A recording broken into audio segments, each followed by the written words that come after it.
Super Popular, Provanza, Elis Marina, Solares e Maricota apresentam Papo de Mãe com Gabi Brante.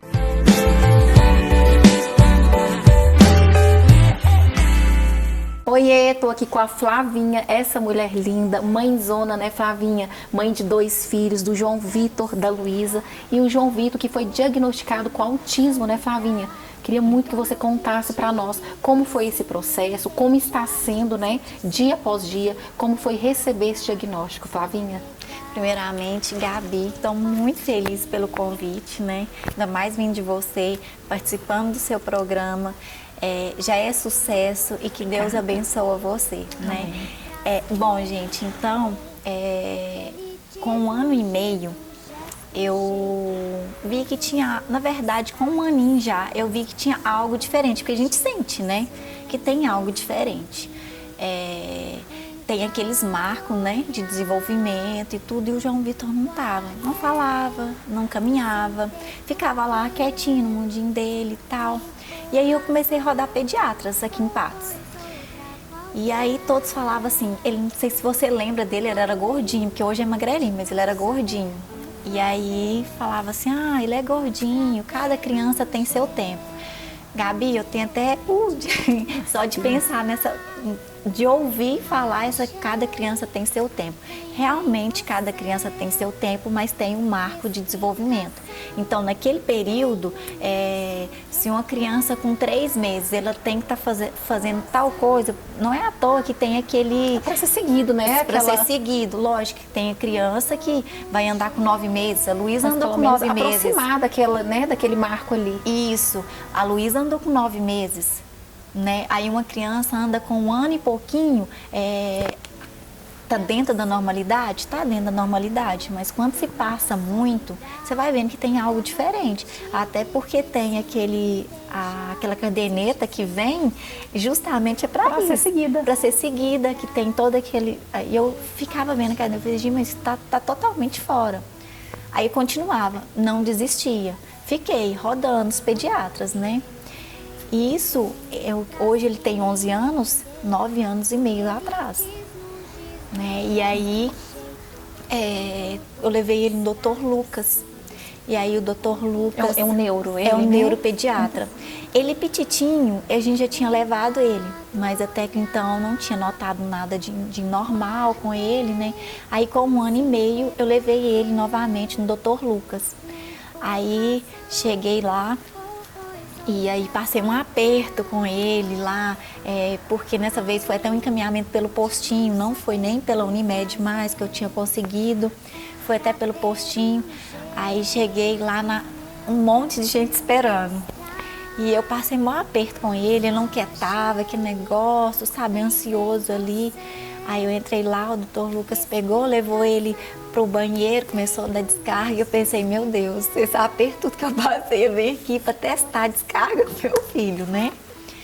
E assim, começou a fazer alguns testes para ele, e aí ele foi e falou, ele tem um pré-diagnóstico de autismo. Mas a gente vai acompanhar ele, a hora que ele tiver com 3 anos, que realmente a gente vai poder fechar esse diagnóstico. Gabi, eu não sabia o que era autismo. Não se falava 9 anos e meio lá atrás. Sobre, né? Não falava sobre autismo. E hoje tá tão em alta, né, Flavinha? Justamente. Muitos casos. E aí eu entrei assim em desespero. Porque o mundo desabou naquele momento para mim. Eu fui pro meu quarto, cheguei lá, entreguei o João Vitor pra minha mãe e fui chorar. Por quê? Quando se fala, você tem um filho especial. Como que é? Porque assim, a gente sonha, quando você tá grávida, as pessoas desejam que ele tenha saúde, né? Que ele seja inteligente, enfim. Você sonha, a partir do momento que você tá grávida, você já sonha com a criança lá formando, né? Fazendo a faculdade, né? E aí isso vai tudo por água abaixo. Né? Isso, você vive aquele momento que é de luto, que é a perca do filho vivo. Essa é a realidade. Né? Não adianta a gente ficar fantasiando uma coisa, né? Falar, né? Vou receber super tranquilo. Não existe isso. Porque, igual, por exemplo, quando você vai no médico, ele dá um diagnóstico do seu filho, o Matheus, quando ele teve que usar o capacetinho. você teve que ir para fora. Aquilo ali dói. Com certeza. Né? Dói, Como a gente que vai passa... ser de imediato o julgamento das pessoas, que é muito pesado. As pessoas falam muito sobre amor, sobre respeito, mas na vivência, infelizmente, não é assim. Justamente. Então, assim, e isso foi, pra mim, assim, foi um luto mesmo. E aí ele já encaminhou para pai, ele logo em seguida, lá o processo na época era rapidinho, ele já começou a fazer estimulação lá na pai.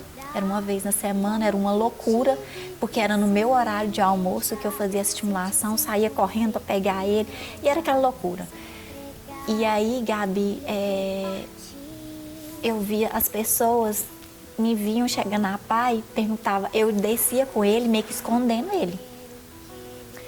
E aí as pessoas perguntavam, às vezes quando me conheciam, né, o que você está fazendo aqui? E é que automático, foi? né? Automático. Está na pai, o que é o problema dele? Já joga dessa forma mesmo. Tá com... Aí eu falava, ele está com atraso na fala.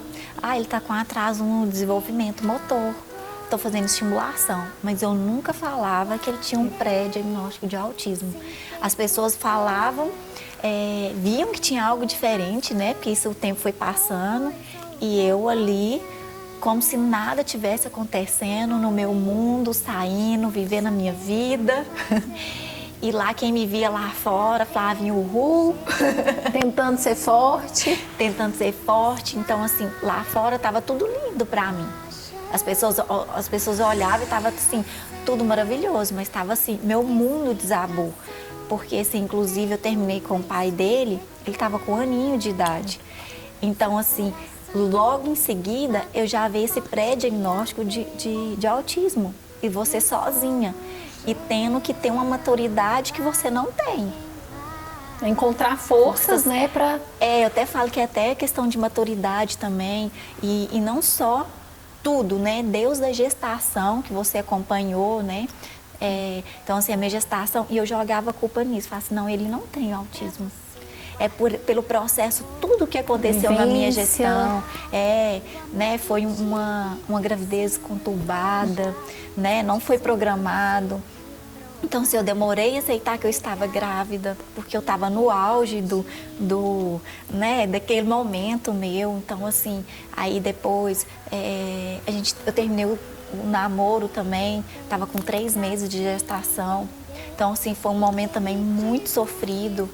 E as pessoas julgam muito, né, lá fora. Então, e eu queria demonstrar que estava tudo ok. E não estava tudo ok, né? Aí depois também na questão da gestação dele, no morfológico, foi identificado que ele tinha um tumor. Não sabia se é benigno ou não. E aí foi aquele tanto de amigo. Muita coisa, hein, Flavinha? Foi tanta coisa e eu julgava que seria isso. Aí eu também dei uma doença raríssima na gestação, né? Então, assim, ele tinha risco, né? Então, eu dei anemia profunda também. Então, assim, foi um parto complicado e deu tudo certo, né? Então, eu falava assim, não, foi por todo o processo. Eu passei muita tristeza para ele durante a minha gestação, né? Porque eu não vivi aquela gestação de aproveitar, de curtir, né? Eu tive um apoio muito grande de vários amigos, né? Eu tive, assim, uma rede de apoio, né? E até eu falo meu aniversário, né? O Barrigudo, o pessoal fez meu aniversário lá na Liverpool. Acho que nem hoje sim existe mais o Liverpool. Existe? Não sei. Nem sei se existe. Então, assim, foi tudo muito... Também eu tive esse apoio. Foi lindo também a gestação, mas teve vários acontecimentos, né? Lindo que eu falo assim, a rede de apoio, né? Então, no final, até o meu médico era o Dr. Flávio, e aí ele até falou, se ficar o bicho come, se correr o bicho pega. Então, a gente foi esperar mais uma semana para o pulmãozinho dele amadurecer e identificar. Os ultrassom não identificava se é benigno ou não. Então, a gente esperou, né, uma semana. Então, assim, uma semana você esperando. E aquele sair de casa para o seu parto. E eu olhei o quarto ali e aí eu falei assim, sou devota a Nossa Senhora da Badia, e falei assim, Nossa Senhora, ou volta os dois ou não volta nenhum. Né? E assim, e eu fui sair, olhei para minha casa, olhei para o quartinho dele e eu desabei a chorar, cheguei atrasado, chego no hospital, aquele tanto de gente me esperando lá, aquele acontecimento, né?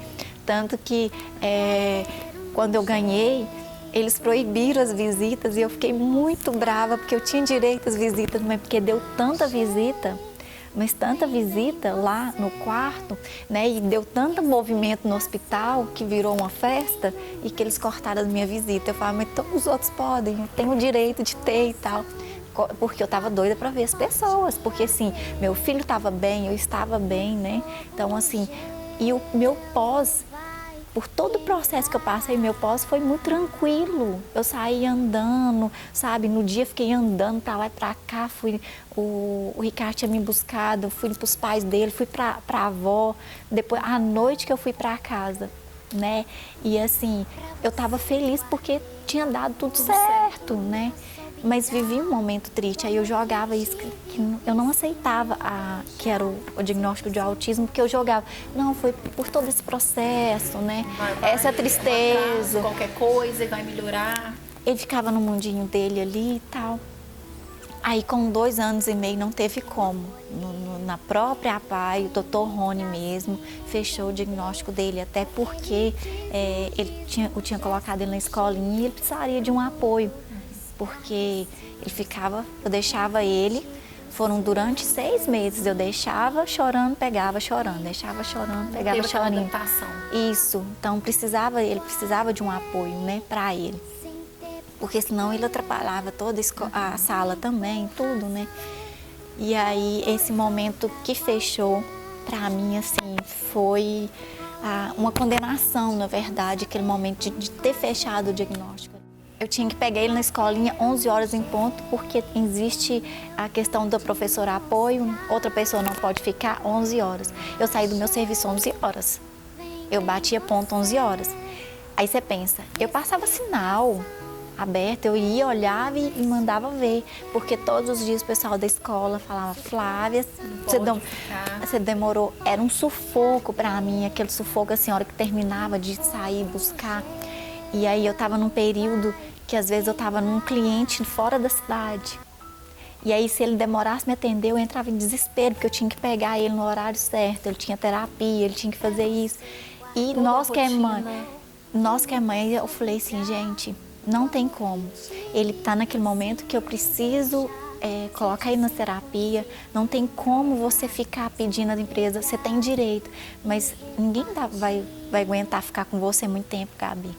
Infelizmente, essa é a realidade, né? Você tem que ser realista. Você tem direito? Tem, mas chega um momento que, assim, não dá, Flávia, não dá. E aí eu larguei tudo, né? Nesse período, assim, eu deixei em dezembro, quando foi em janeiro, eu tive um acidente, o João Vitor passou por um período, né? Crítico na vida dele, a gente viveu um momento aí muito triste e aquilo que eu vivi me abalou emocionalmente. Eu estava com ele no hospital e eu saí de manhã só para trocar o carro de lugar, porque eu tinha colocado o carro num lugar que não poderia estacionar. E aí o guarda falou, foi lá e me chamou, Flávio, o pessoal chegou mais cedo da clínica de fisioterapia, senão eles vão guinchar seu carro. E aí eu fui tirar meu carro. Eu só lembro do sinal ali, eu estava no regional com o João Vitor, só lembro daquele sinal, daquele pare. O único momento que eu lembro é o que eu cheguei a parar e analisar onde que eu ia deixar o carro. E aí eu ia deixar de frente uma empresa que chamava Apta, que eu já até trabalhei lá. Quando eu voltei por mim, Gabi, eu já estava descendo aquele morro, capotando. Então assim, o que aconteceu comigo? Não sei, se eu dei um apagão, se eu dormi. O cansaço mental, muita coisa acumulada, muito sentimento. Não sei, só sei que meu carro caiu lá, em janeiro, chovendo, no meio do mato lá, naquela ribanceira toda. Um barulhão, meu carro fez, carro vai explodir. Eu entrei em desespero e eu comecei a chutar a porta do carro e consegui sair. Ninguém viu, quem passava em cima não conseguia ver lá embaixo. Aí eu consegui sair, tentei achar meu celular e não consegui, aquele carro fazendo aquele barulhão, né? E eu falei, vai explodir, então preciso subir aqui. Precisou de 2 caminhão guincho para tirar meu carro de lá. Aí as pessoas falam assim, mas como que você subiu sozinho? E aí o policial ficava assim, mas quem te ajudou? Ninguém me ajudou. Porque às vezes eu acho que ele estava achando, por exemplo, que eu estava escondendo alguém. Coisa pela gravidade que foi o acidente, como que ela saiu. Isso, tipo assim, outra pessoa que estava dirigindo, podia estar bêbado, alguma coisa, normal em investigação. E eu ficava, gente, mas que é isso? Ele tá repetindo várias coisas. Eu subi sozinho. E aí, enfim, liguei pro Alan, né? E aí, até minha mãe, pra ficar com o João Vitor, que ele tava sozinho. Eu tava preocupada só com meu filho. E naquele momento, que a hora que começou a capotar, a única coisa que veio na minha cabeça, Gabi, eu falei assim, meu Deus, meu filho precisa de mim. Só isso que passou na minha cabeça. Não, gente, eu não quebrei nenhuma unha. O carro destruiu, né? Deu perca total o carro. Mas a lição ficou, né, Flávia, naquele momento de reflexão, não, eu preciso dele, ele precisa de mim. Até às vezes acontece coisas que não tem explicação. Graças a Deus não se machucou, mas eu tenho certeza que você saiu com um pensamento diferente a partir desse momento. Foi parte material mesmo que foi embora, né? E eu pensei, nossa, e agora, né? Eu tinha largado meu serviço, tudo, porque se tivesse acontecido antes, eu não tinha largado minha vida profissional. Mas tudo Deus vai dando um jeito, a gente vai se encaixando, né? A vida vai se dando um jeito, a gente não pode desistir. E em todas as lutas, né, eu comecei a abrir mão da minha vida social. Não adianta falar assim, foi tranquilo, não foi. Mas eu falava assim, prioridade é meu filho, prioridade é meu filho.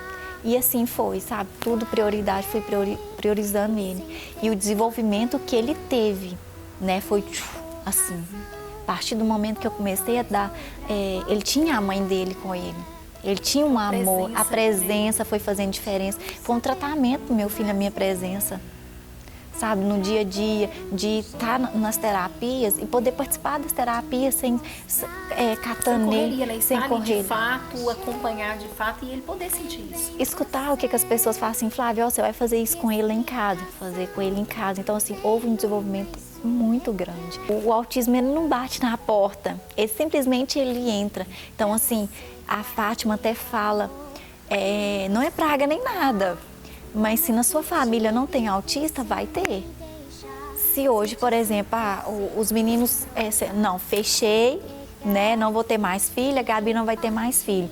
Meus filhos não têm autismo. Você pode vir ter um neto, pode vir ter um sobrinho. Então as pessoas precisam estar preparadas. E não é só os pais que têm que estar preparados para lidar com a diferença. Família, a sociedade para ser aceita, né? E você fala assim, existe preconceito? Existe. Muito, né, Flavinha? Existe, de falar assim, de ver, por exemplo, que ele tem autismo. Então, os pais já tiram, por exemplo, no brinquedo, já tira de próximo dele, com medo. O que teria que ser diferente, né? Justamente. Então, assim, o preconceito não vem da criança. Né? A maldade, a criança não tem maldade.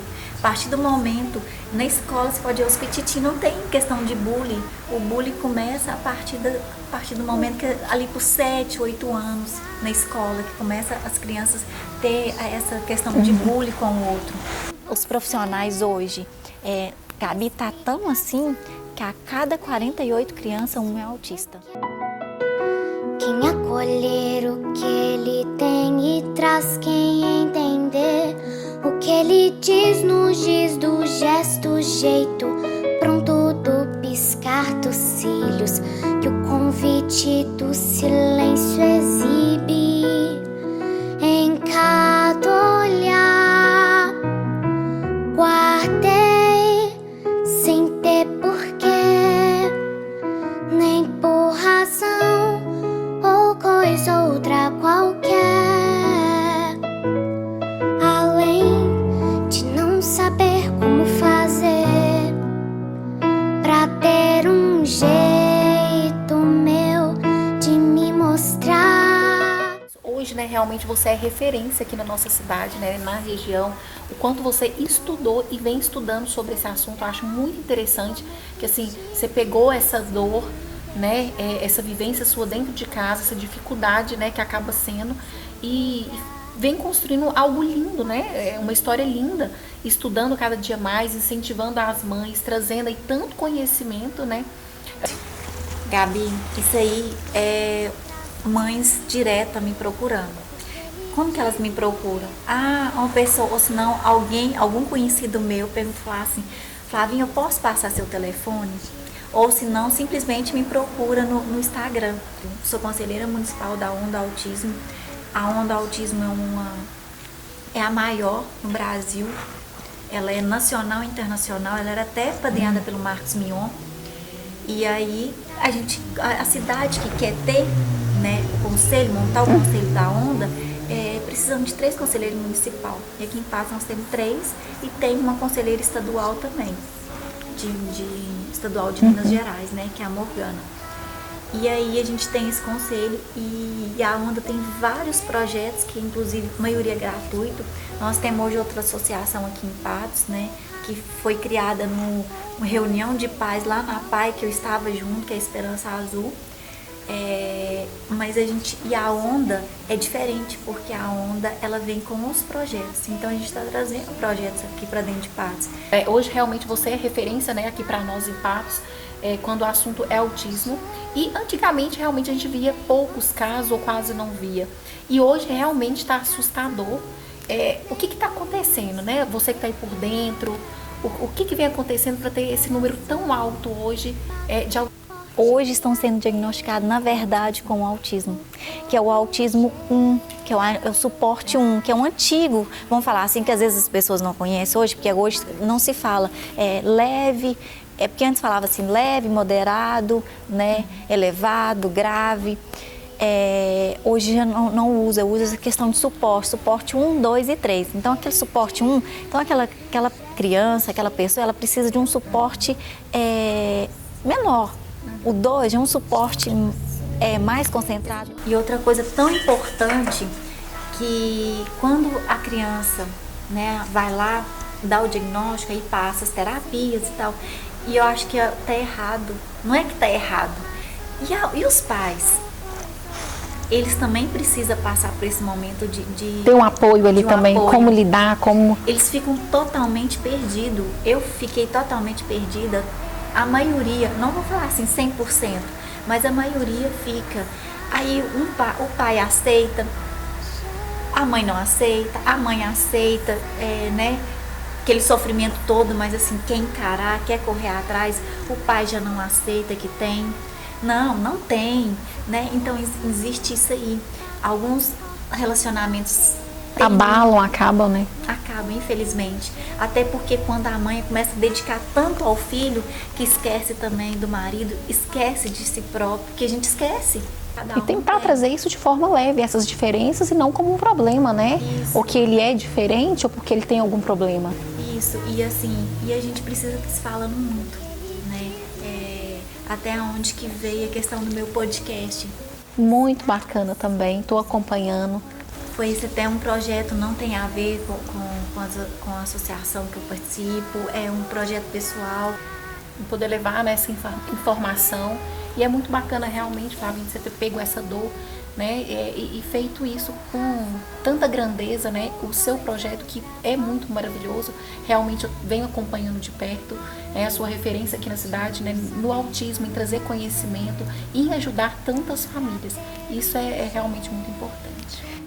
Gabi, eu falei assim, eu preciso, foi quando eu falei, gente, eu preciso, e aí veio essa questão do podcast, que está em alta, né, com a pandemia, está em alta, e eu quero muito levar vários profissionais, quero levar mães também, outra realidade, para a gente mostrar tudo, realmente mostrar a nossa realidade, para as pessoas também terem empatia. Crianças realmente especiais, até mais inteligentes, né? Como você falou, pessoas aí, exemplos de trajetória, de inteligência. A gente só quer que as nossas crianças, ou o autista adulto, façam parte da sociedade. Nada é fácil, né? Nada é fácil, mas não existe um amor mais lindo, não existe um amor, você olhar para aquela criaturinha ali e falar assim, gente, veio daqui, né? E aquele amor, A recompensa vem, não é fácil. Flavinha, obrigada pelo convite de expor, de abrir sua vida, coisas íntimas aí. toda a sua vivência que realmente influencia e vai ajudar tantas mães, e que você continue aí fazendo esse trabalho lindo seu, que eu faço questão de estar acompanhando de perto. Obrigada e novamente, né, desejar todo o sucesso para você, porque você merece, né? Vem com uma proposta muito bacana, que tem muito a acrescentar para nossa cidade, não só para nossa cidade, região, né? Enfim, que você cresça cada vez mais e que Deus muito abençoe você. Nos E nós, né? Obrigada, tá? Se o coração bater forte e arder no fogo